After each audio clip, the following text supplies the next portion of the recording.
नमस्कार दोस्तों, सुनी सुनाई कहानी एच के जैन की जवानी में आपका स्वागत है। मित्रों, काशीनगर की एक घटना है। मनसुख लाल नाम के एक सेठ थे जिनके कि 3 बेटे थे। बड़े बेटे का नाम ईश्वरलाल, दूसरे नंबर के बेटे का नाम रतनलाल और सबसे छोटे बेटे का नाम रामलाल था।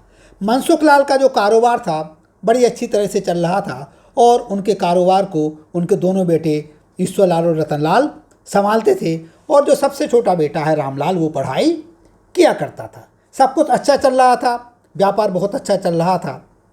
वक्त ऐसा आया कि मनसुख लाल जी का निधन हो गया। मनसुख लाल जी के निधन होने के बाद ईश्वरलाल और रतनलाल कारोबार को संभाल रहे थे और रामलाल अभी भी पढ़ाई कर रहा था। रतनलाल की जो प्रवृत्तियाँ थीं, दूसरे नंबर का जो बेटा था उसकी प्रवृत्तियाँ कुछ सही नहीं थीं, उसके दोस्त भी सही नहीं थे। रतनलाल ने कपट करके, छल करके अपने पिता की सारी संपत्ति अपने नाम कर ली और अपने दोनों भाइयों को घर से निकालने को बोल दिया।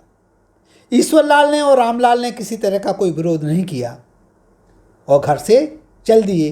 रामलाल तो चूँकि अविवाहित ही था, ईश्वरलाल अपनी पत्नी और अपने एक बेटे को लेकर के वहाँ से चल दिए। पास के ही एक नगर में पहुँचते हैं। वहाँ पहुँचने पर काम की तलाश करते हैं और संयोग से वहाँ के एक बहुत बड़े सेठ के घर में उनको काम मिल जाता है। दोनों ही भाई बहुत ही अच्छी तरह से, बहुत ही ईमानदारी से, पूरे समर्पण के साथ काम करने लगे। वक्त गुजरता गया, कई वर्ष व्यतीत हो गए। समय के गुजरने के साथ साथ कई ऐसे अवसर आए जब उन सेठ जी को कई समस्याओं का सामना करना पड़ा। उन सेठ का जो नाम था वो हजारी लाल था, लेकिन ईश्वरलाल और रामलाल ने उनको उन संकटों से उबारा। उनको किसी भी तरह की कोई परेशानी नहीं होने दी। तो ईश्वरलाल और रामलाल हर समय यह प्रयास करते थे कि हजारी लाल जी जो कि हमारे सेठ हैं उनको कभी भी किसी भी तरह की कोई भी परेशानी नहीं हो।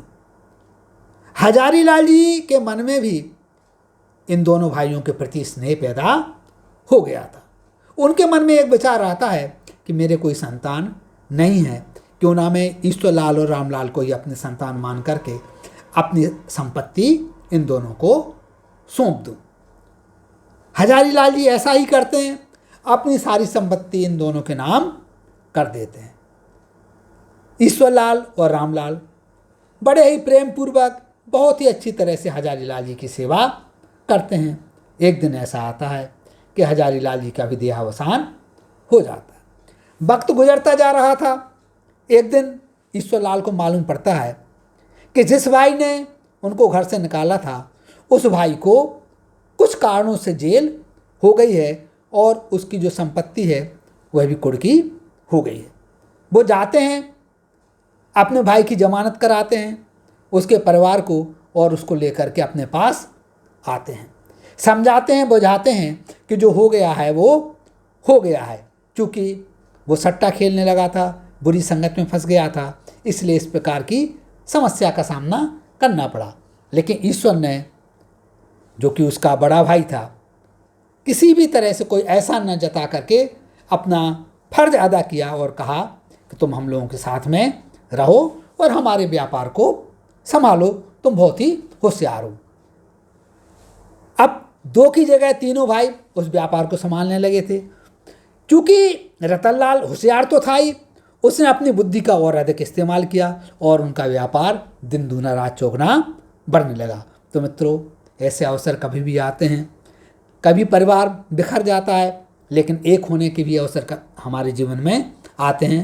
तो हमें सदैव एकजुटता का परिचय देने का प्रयास करना चाहिए। नमस्कार, जय हिंद, जय भारत।